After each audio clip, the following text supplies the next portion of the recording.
During World War II, when the United States was still learning how to fight on a global scale, few commanders embodied raw combat leadership like Major General Terry de la Mesa Allen Sr.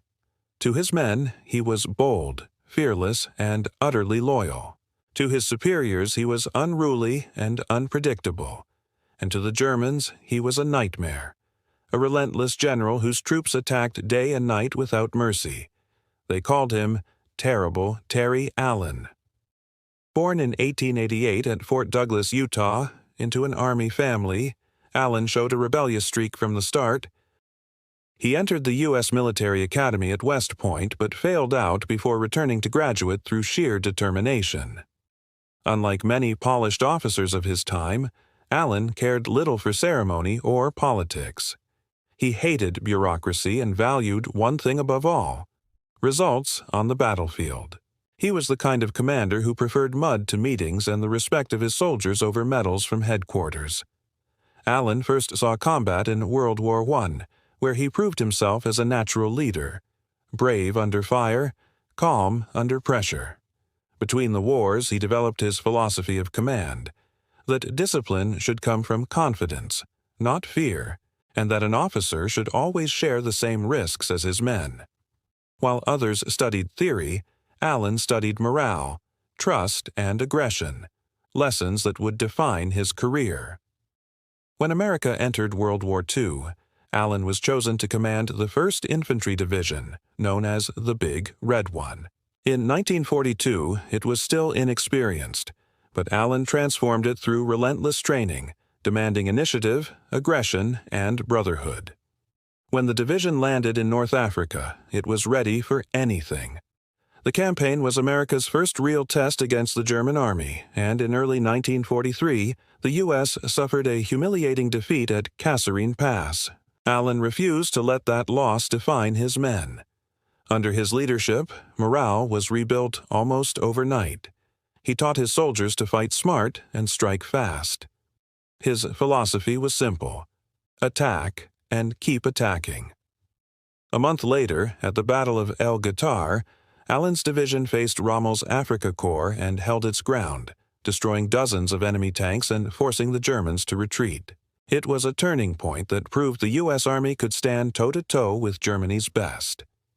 German intelligence began referring to Allen's men as Roosevelt's butchers, after his close friend and deputy, Brigadier General Theodore Roosevelt, Jr. It was not an insult, but recognition of their ferocity. To the Germans, the presence of the Big Red One meant no rest and no mercy.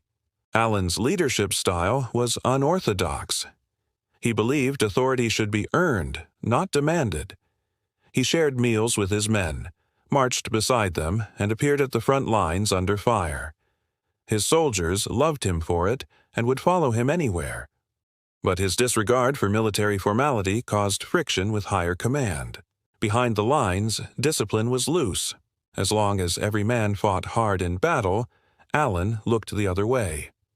Generals like Omar Bradley and Dwight Eisenhower admired his results but considered him too wild, too independent. After the Sicilian campaign in 1943, Allen and Roosevelt Jr. were relieved of command, officially to restore discipline, but in truth, because Allen's larger-than-life leadership style didn't fit Army politics. Yet, he wasn't finished. In 1944, Allen returned to command the 104th Infantry Division, the Timberwolves. Determined to prove himself again, he trained them for night combat, a new and risky concept at the time. He believed darkness gave the Americans an edge. The enemy expected rest at night. Allen's troops attacked instead. The Timberwolves became masters of silent movement, surprise, and coordination under cover of darkness. In Europe, from France through Belgium and deep into Germany, they fought with unmatched efficiency. They crossed the Rhine, liberated towns, and helped free the Dora Mittelbau concentration camp, uncovering the horrors of Nazi cruelty. German reports noted that Allen's troops were aggressive, fearless, and impossible to stop once engaged. His tactics broke the enemy's rhythm and shattered their morale. To the Germans, knowing Terrible Terry Allen commanded the opposing line meant only one thing: trouble. After the war, Allen served until 1946, retiring as a major general. He remained humble, never chasing headlines or political recognition. His devotion had always been to the men who fought under him, the ordinary soldiers who carried rifles, dug trenches, and paid the price of every victory. Terry Allen's legacy is that of a soldier's general. He fought not for prestige, but for victory. He valued courage over ceremony, loyalty over politics, and action over words. He broke rules, defied orders, and sometimes angered his superiors, but he never failed his men. In the history of World War II, many generals are remembered for strategy, a few for character. But Terry Allen stands out for both.